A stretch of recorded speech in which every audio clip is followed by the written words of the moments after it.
दोस्तों welcome to my YouTube channel. ये RRB group D का सेकंड शिफ्ट का पेपर है जो 17 तारीख को हुआ था। फिर पिछला जो हमने वीडियो अपलोड किया है वो आपका फर्स्ट शिफ्ट का पेपर है। ये सेकंड शिफ्ट का पेपर है। इसमें हम जीएस पोर्शन पे कंसंट्रेट करेंगे और देखते हैं कि किस प्रकार से क्वेश्चन बन रहे हैं और किस प्रकार से हमको अपनी तैयारी पर आगे काम करना है। RRB group D previous year paper है 2022 में जो हुआ था। ये पहले दिन का सेकंड शिफ्ट का पेपर है। ठीक है, हम लोग स्टार्ट करते हैं। मैथ्स और रीजनिंग के क्वेश्चन आज भी स्किप किए जाएंगे। किसी दिन आपके मैथ्स और रीजनिंग के सारे क्वेश्चन फर्स्ट शिफ्ट और सेकंड शिफ्ट के दोनों एक साथ आ जाएंगे आपके पास विद फुल सोल्यूशन। पहला क्वेश्चन स्टार्ट करते हैं जीएस का, group D, RRB group D.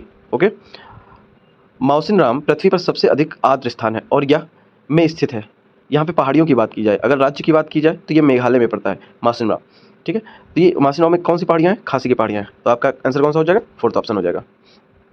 Second question math का स्किप करेंगे। फिफ्थ क्वेश्चन आपका जीएस से रिलेटेड लेकिन करंट से रिलेटेड है। 2022 गेल ने प्राकृतिक गैस प्रणाली में हाइड्रोजन मिश्रण की भारत की पहली परियोजना किस स्थान पर प्रारंभ की?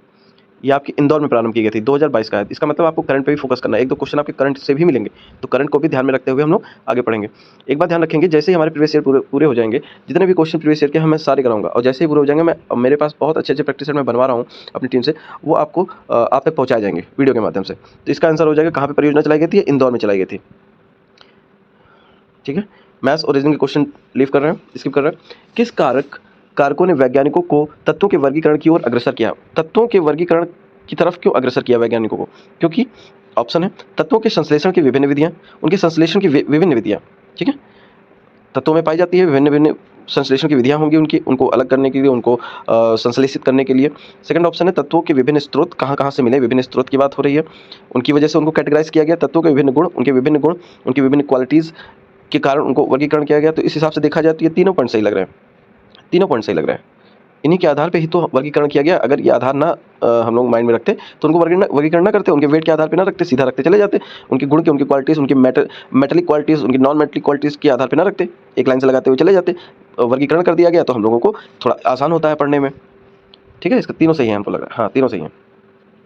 तीन प्रतिरोधों R1, R2 और R3 का IV आलेख नीचे दिए गए हैं। चित्र में दिखाया गया है R1, R2 और R3 की बीच सही संबंध क्या है? सही संबंध V और I से रिलेटेड ग्राफ दिया हुआ है। इसमें जो V से नज़दीक होगा वो ज़्यादा होगा, वो रेजिस्टेंस ज़्यादा होगा। V के नज़दीक R2 है तो R2 ज़्यादा होगा। सबसे अधिक कौन सा हो जाएगा? यहाँ पे R2 हो जाएगा, फिर उसके बाद R1 हो जाएगा, फिर R3 हो जाएगा। तो यहाँ पे कौन सा ऑप्शन लग रहा है? ऑप्शन 3 लग रहा है, सही है। भारत हैवी इलेक्ट्रिकल्स लिमिटेड को 29 अगस्त को, यहाँ पे सन पूछा गया है, भारत हैवी इलेक्ट्रिकल्स लिमिटेड को 29 अगस्त डैश को उद्योग और वाणिज्य मंत्रालय के तहत सार्वजनिक क्षेत्र में हैवी इलेक्ट्रिकल्स लिमिटेड, इसको बोलते हैं हेल, के रूप में पंजीकृत किया गया। ये किस सन की बात हो रही है? ये 1956 के आसपास की बात हो रही है।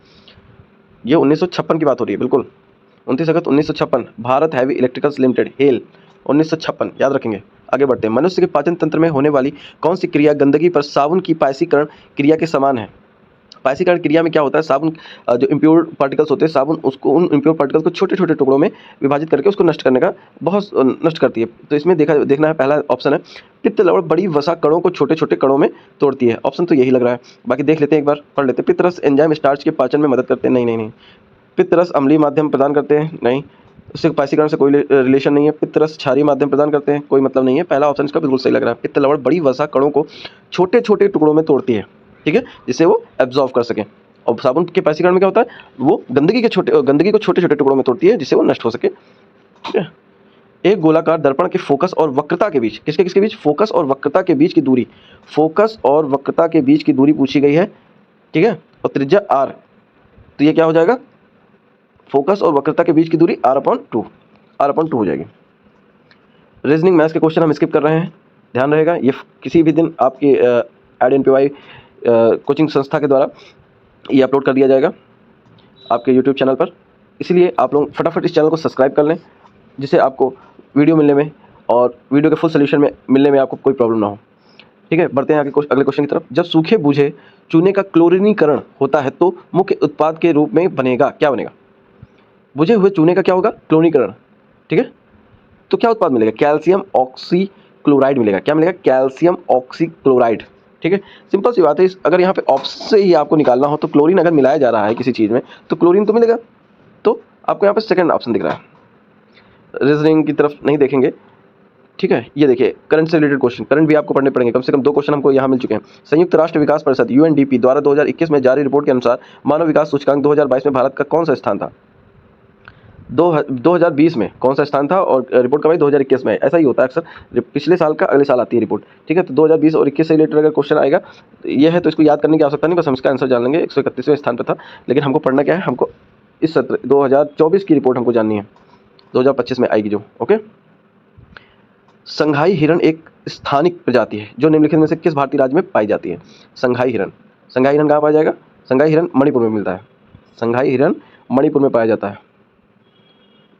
दिए गए आरेख का ध्यानपूर्वक अध्ययन कीजिए, कौन सा विकल्प नीले काले रंग के दिखने का कारण सही ढंग से बताता है। यहाँ पे 4 ऑप्शन दिए हुए हैं, नीले काला रंग कब बनेगा, इसके हमको ये ऑप्शन दिए गए हैं, कब बनेगा देखते हैं। आलू के रस में प्रोटीन होता है, नहीं, आलू में प्रोटीन नहीं पाया जाता है। आलू के रस में स्टार्च होता है, बिल्कुल, जो आयोडीन के साथ नीला काला हो जाता है, ये बिल्कुल सही है, ठीक है, ये बिल्कुल सही लग रहा है। आगे देख लेते हैं, आलू के रस में ग्लूकोज होता है, नहीं, आलू के रस में वसा होता है, नहीं नहीं नहीं, ये इसका सेकंड ऑप्शन सही होना चाहिए, बिल्कुल सेकंड ऑप्शन सही है। आगे बढ़ते हैं, आलू के रस में क्या होता है, स्टार्च होता है, जो आयोडीन के साथ मिलकर नीला काला हो जाता है। किस बैक्टीरिया की उपस्थिति जल प्रदूषण का सूचक है, ई कोली कोलीफॉर्म। आपको ये सब क्वेश्चन याद करने पड़ेंगे, आपके बायोलॉजी से रिलेटेड क्वेश्चन है, साइंस के अच्छे अच्छे क्वेश्चन पूछे गए, फिजिक्स से, बायोलॉजी से, केमिस्ट्री से अच्छे अच्छे क्वेश्चन पूछे गए, इसीलिए आपको थोड़ी मेहनत करनी पड़ेगी। किस बैक्टीरिया की उपस्थिति जल प्रदूषक का सूचक है, ई कोली कोलीफॉर्म। ओके, आगे बढ़ते हैं, निम्नलिखित में से कौन सा भाग पौधे में गैसों के आदान प्रदान में सहायता करता है। इसमें तो आपको कोई प्रॉब्लम नहीं होनी चाहिए, इतना बेसिक तो आपको पता होना चाहिए कि पौधों में जो छोटे छोटे छिद्र पाए जाते हैं पत्तियों में, स्टोमेटा नाम से उसको बुलाते हैं, उसकी वजह से गैसों का आदान प्रदान होता है, स्टोमेटा इसका सही आंसर होगा। निम्नलिखित में से किस तत्व के आणविक रूप में परमाणुओं की संख्या सबसे अधिक है। परमाणुओं की संख्या की बात करें तो यहाँ पे देखो, आर्गन और नियॉन एक गैसेस हो गई, ठीक है, अक्री गैसेस हो गई। फॉस्फोरस और सल्फर की बात करें, फॉस्फोरस में 4 अणु होते हैं और सल्फर में 8 होते हैं, तो यहाँ पे sulphur is the right answer. Cyclohexane, cyclohexane मतलब जिसमें 6 कार्बन होंगे, ठीक है, कार्बन कार्बन बॉन्ड कितने होंगे 6, और कार्बन हाइड्रोजन बॉन्ड कितने होंगे 12 साइक्लोहेक्सेन में, इसलिए कुल सह संयोजक बंध कितने बन जाएंगे 18 बन जाएंगे। तो इसमें सिंपल से नीचे आप ऑप्शन देखिए, ऑप्शन 4, 6 कार्बन कार्बन बॉन्ड होंगे और 12 कार्बन हाइड्रोजन बॉन्ड होंगे, और टोटल कितने हो जाएंगे 12 6 18। विद्युत मोटर के आर्मेचर में निम्नलिखित में से कौन से भाग शामिल होते हैं। अब विद्युत मोटर की बात हो रही है तो चुंबक होगा नहीं, थर्ड ऑप्शन ऐसे गायब हो गया। कुंडली, नरम लोहे का कोर, तो यहाँ पे फर्स्ट और सेकंड ऑप्शन सही होना चाहिए, बिल्कुल। आगे बढ़ेंगे, निम्नलिखित में से कौन सी नदी अमरकंटक पहाड़ियों से निकलती है। अमरकंटक से आपकी नर्मदा नदी निकलती है, नर्मदा नदी। ओके, अमरकंटक से आपकी नर्मदा नदी निकलती है। सभी पंचायत संस्थाओं में कितने प्रतिशत पद महिलाओं के लिए आरक्षित है। 33%। अगर लेकिन यहाँ पे 33% दिया नहीं है तो 1/3 होगा, ठीक है, ये मैथ से रिलेटेड माइंड में कैलकुलेट कर सकते हैं। 1/3 आपका 33% हो जाएगा, 33% आरक्षण महिलाओं के लिए दिया गया है। नवरोज त्योहार किस धार्मिक समुदाय से संबंधित है। नवरोज, ये फर्स्ट शिफ्ट में भी ये क्वेश्चन आया हुआ है, इसका पैटर्न थोड़ा चेंज था लेकिन लगभग सेम है। नवरोज आपका पारसी धर्म से संबंधित है। प्रसिद्ध हाजी अली दरगाह निम्नलिखित में से किस शहर में स्थित है। हाजी अली दरगाह आपका मुंबई में है। कुछ चीज़ें आपको करंट से रिलेटेड, कुछ चीज़ें आपको बेसिक नॉलेज से रिलेटेड, कुछ स्टैटिक जीके से रिलेटेड, सारी चीज़ें आपको पता होंगी, तभी ग्रुप डी नहीं रह गया है, कहने को ग्रुप डी हो गया। पेपर बहुत अच्छे लेवल का आता है, फिजिक्स केमिस्ट्री आप देख ही रहे हैं, बायोलॉजी से क्वेश्चन आ रहे हैं, बहुत अच्छा पेपर है, बढ़िया। आपको अपडेट रहना पड़ेगा, बहुत ज़्यादा अपडेट रहना पड़ेगा। हाजी अली दरगाह कहाँ पर है, मुंबई में। भारतीय संविधान के किस भाग में केवल एक अनुच्छेद 51A है। किस भाग में केवल एक ही अनुच्छेद है, कौन सा, 51A, जो नागरिकों के लिए 11 मौलिक कर्तव्यों की संहिता से संबंधित है। ये आपका हो जाएगा जो ऐड किया गया था भाग 4A में, ठीक है, भाग 4A ऐड किया गया था। 51A उसमें एकमात्र अनुच्छेद है जो 11 मौलिक कर्तव्यों को बताता है।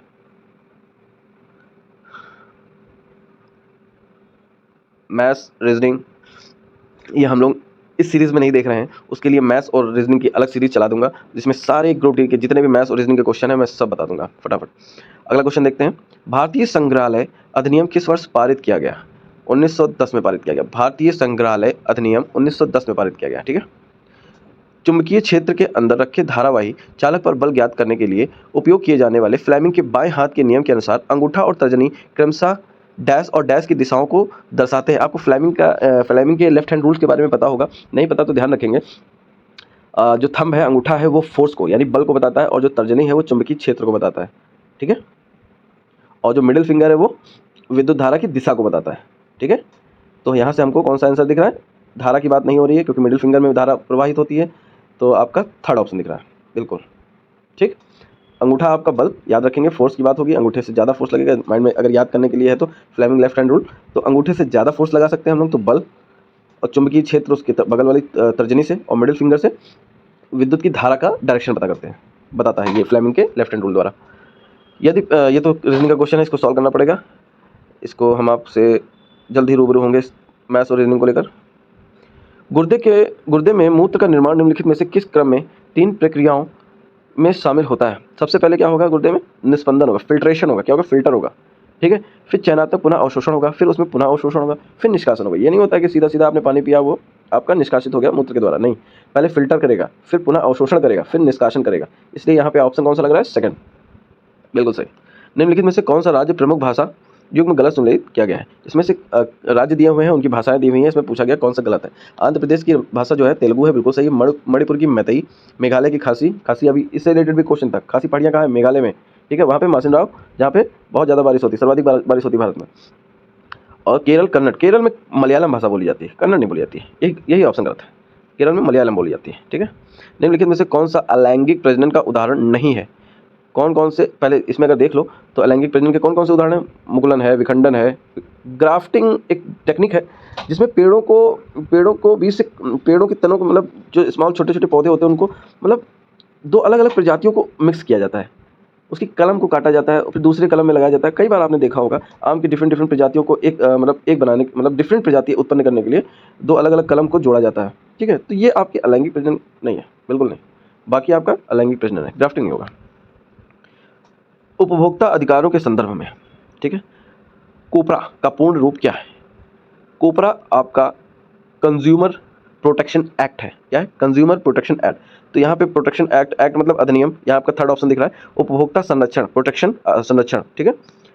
CO से कंज्यूमर, PR से प्रोटेक्शन, A से एक्ट, ठीक है, थर्ड ऑप्शन, इंग्लिश में भी देख सकते हैं आप।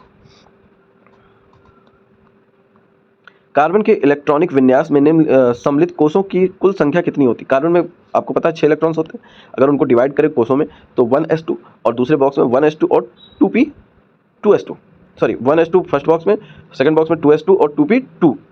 तो इस तरीके से देखा जाए तो 2 ही तो कोष बन रहे हैं, 2 ही तो बन रहे हैं, ठीक है, इसमें 2 ऑप्शन हो जाएगा, 2 बनेंगे। 1876 में भारत की राष्ट्रीय आय का पहला आकलन किसने तैयार किया था? आप सोचेंगे पीवी महालनोबिस भी हो सकते हैं, नहीं, इसका पीवी महालनोबिस नहीं होगा, इसमें दादा भाई नौरोजी द राइट आंसर। सबसे पहले की बात हो रही है तो दादा भाई नौरोजी यहाँ पे सही आंसर होंगे। राष्ट्रीय आय का पहला आकलन किसने किया? दादा भाई नौरोजी। यहाँ पे डेट भी याद रखेंगे, 1876 की बात हो रही है, 1876 की बात हो रही है। हाँ, centre for monitoring the Indian economy के आंकड़े के अनुसार जनवरी 2022 में किस राज्य में सबसे अधिक बेरोजगारी दर देखी गई है? अब यहाँ पे देखो, फिर करंट से रिलेटेड क्वेश्चन है, करंट से तीसरा चौथा क्वेश्चन है ये, आपको करंट पे भी फोकस करना है, ठीक है। सबसे अधिक बेरोजगारी दर 2022 के अनुसार अगर देखें तो हरियाणा में थी, लेकिन हम लोग अपडेटेड रहेंगे 2024-25 के अनुसार क्या है वो हम लोग एक नई करंट्स की वीडियो लाके उसमें हम आपको जितने भी नए डाटाज हैं वो प्रोवाइड करा देंगे। लेकिन आपको चैनल सबसे पहले सब्सक्राइब कर लेना है, जिससे हम लोगों की मेहनत सक्सेसफुल हो और हम लोग आप लोगों को अच्छा कंटेंट प्रोवाइड करने का मन से प्रयास कर सकें, ठीक है। तो चैनल को सब्सक्राइब करें और दोस्तों के साथ शेयर भी करें। कोई भी अभिक्रिया जो अघुलनशील अवक्षेप उत्पन्न करती है, मतलब जो ऐसे अभिक्रिया के बाद कुछ शेष बचता है जो कि घुलनशील नहीं है, उसे क्या कहा जाता है? अवक्षेपण अभिक्रिया कहा जाता है। विस्थापन नहीं, अपघटन नहीं, अपघटन में विलुप्त नहीं होगा, अपघटित नहीं होगा, अवक्षेपण अभिक्रिया कहलाएगा। यहाँ पे लिखा भी उसी के आधार पर आप देख भी सकते हैं, इसमें प्रॉब्लम नहीं होनी चाहिए इस क्वेश्चन में आपको। दिए गए प्रतिरोध R को 2 बराबर भागों में काटा जाता है, प्रत्येक भाग का प्रतिरोध क्या होगा? R/2 हो जाएगा, ठीक है, इसमें भी ज़्यादा प्रॉब्लम नहीं होनी चाहिए, माइंड को क्लियर रखना है। R को 2 बराबर भागों में काटा जाएगा, प्रत्येक भाग का प्रतिरोध R/2 हो जाएगा। अनुच्छेद 279A निम्नलिखित में से किस संवैधानिक निकाय से संबंधित है? 279A आपका GST से संबंधित है। GST को हिंदी में बोलते हैं माल और सेवा कर परिषद, ठीक है, माल और सेवा कर परिषद 279A में उल्लेखित है। मई 2022 आपको देखिए चौथा पांचवा क्वेश्चन मिल रहा है, चौथा से पांचवा क्वेश्चन मिल रहा है करंट से रिलेटेड। किस राज्य के मुख्यमंत्री बसवराज बोम्मई ने एक नया स्वास्थ्य और कल्याण योजना ऐप आयु लॉन्च किया? ये कहाँ के मुख्यमंत्री थे 2022? कहाँ के मुख्यमंत्री? कर्नाटक के, ठीक है। कौन सा ऐप लॉन्च किया? आयु ऐप, ठीक है। करंट में आपको भी करंट से अपडेटेड रहना पड़ेगा, करंट की हम वीडियो लाते रहेंगे आपकी। इस पेपर से हमने जानकारी निकाल ली कि करंट के भी अच्छे क्वेश्चन। ये देखिए एक और क्वेश्चन करंट का, निम्नलिखित में से किस खेल में उत्कृष्ट योगदान के लिए TP ओजस ने 2021 का द्रोणाचार्य पुरस्कार जीता? TP ओजस एथलेटिक्स में द्रोणाचार्य पुरस्कार जीता। करंट पे आपको फोकस करना पड़ेगा। मृदा अपरदन पर्यावरण के लिए सबसे बड़े खतरों में से एक है। निम्नलिखित में से कौन मृदा अपरदन को रोकने में मदद कर सकता है? खराब सिंचाई पद्धति। अगर खराब सिंचाई पद्धति तो बढ़ेगा ना, तब तो बढ़ेगा मृदा अपरदन ना। हमको क्या करना है? रोकना है। अत्यधिक जुताई करेंगे उसमें भी मृदा अपरदन बढ़ेगा। मवेशी चराई मृदा अपरदन का कारण ही है। समोच्च जुताई, आपको इससे आपको मृदा अपरदन रोकने में सहायता मिलेगी। ठीक है। संध्या गुरंग, संध्या गुरंग को किस क्षेत्र के लिए में कोचिंग के लिए द्रोणाचार्य पुरस्कार 2021 मिला? आप देख सकते हैं करंट के बहुत सारे क्वेश्चंस हैं, आपको अपडेट रहना पड़ेगा। करंट के हम फटाफट लाएंगे, वीडियोस लाएंगे, बहुत जल्द आते हैं। हाँ, तो कहाँ से रिलेटेड थी? संध्या गुरंग मुक्केबाजी के क्षेत्र में कोचिंग से रिलेटेड थी, कोचिंग करती थी, मुक्केबाजी के प्लेयर्स को कोचिंग करती थी। संध्या गुरंग, द्रोणाचार्य पुरस्कार 2021 मिला इनको।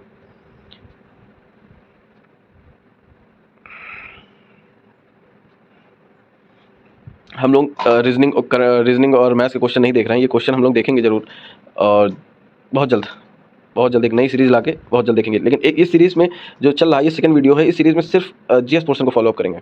जीएस में आपका साइंस हो गया, हिस्ट्री, ज्योग्राफी, पॉलिटी, जो भी क्वेश्चंस हैं उससे रिलेटेड सारे यहाँ पे देखेंगे। नई सीरीज आएगी, उसमें रीजनिंग और मैथ्स प्रीवियस ईयर वो सब कराएंगे। ये सब होने के बाद फिर हम नए तरीके से पेपर बनाएंगे, जिसमें आपको आने वाले एग्जाम्स में हेल्प मिलेगी। ये भी हम अभी तो प्रीवियस ईयर से भी कई सारे क्वेश्चन फंसते हैं, आरआरबी में प्रीवियस ईयर से क्वेश्चन कई सारे फंसते हैं। हम लोग देखते हैं, नेक्स्ट क्वेश्चन देखते हैं। किशोरावस्था के दौरान मानव शरीर में कई परिवर्तन होते हैं, निम्नलिखित में से कौन सा परिवर्तन केवल लड़कियों में यौन परिपक्वता से संबंधित है? केवल लड़कियों की बात हो रही है, तो तैलीय, त्वचा और मुहासे दोनों में होते हैं, लड़के और लड़कियों दोनों में पाया होता है ये। ठीक है। किशोरावस्था के दौरान शरीर के विभिन्न भागों में बालों का उगना, ये दोनों में होता है, लड़के और लड़कियों दोनों में होता है। अपने रूप के प्रति सचेत, ये भी दोनों में होता है। लेकिन स्तन ग्रंथियों की वृद्धि केवल महिलाओं में या लड़कियों में होती है। ठीक है। ये देखिए एक और क्वेश्चन, मान के चलिए आपको 10 क्वेश्चन मिल जाएंगे, अगर आपका लग अच्छा रहा तो 10 क्वेश्चन आपको करंट से मिल जाएंगे। करंट पढ़ के जाना है आपको अच्छे से। दिसंबर 2021 में किस राज्य सरकार ने महिलाओं और बच्चों की सुरक्षा बढ़ाने के लिए पुलिस की पिंक फोर्स का उद्घाटन किया? पिंक फोर्स का उद्घाटन 2021 में कहाँ किया गया था? किस सरकार द्वारा? गोवा सरकार के द्वारा। ठीक है। बहुत अच्छा सेशन रहा, बहुत अच्छे क्वेश्चंस मिले इसमें। रीजनिंग, हिंदी, रीजनिंग और मैथ्स को छोड़ के बाकी हमने जीएस का सारा पोर्शन देखा। अच्छे क्वेश्चंस रहे, करंट के मैक्सिमम क्वेश्चंस रहे, साइंस से अच्छे क्वेश्चंस रहे। तो हमको सबसे पहले प्रीवियस ईयर सॉल्व कर लेना, उसके बाद हम लोग नए तरीके से एग्जाम ओरिएंटेड क्वेश्चंस देखेंगे। करंट से रिलेटेड हम नए क्वेश्चंस आपको प्रोवाइड करा देंगे।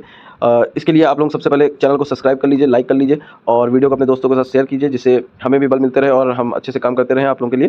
प्रीवियस ईयर क्वेश्चन ये आपके चल रहे हैं आरआरबी ग्रुप डी के। ठीक है। ये फर्स्ट डे का सेकंड शिफ्ट था 2022 में जो हुआ था। अब अगला सेशन जो आएगा थर्ड शिफ्ट का आएगा। पहले दिन जो हुआ था तो उसका थर्ड शिफ्ट का पेपर नेक्स्ट आपकी वीडियो आएगी उसकी। चैनल को लाइक और सब्सक्राइब जरूर कर लें। ठीक है। Thank you.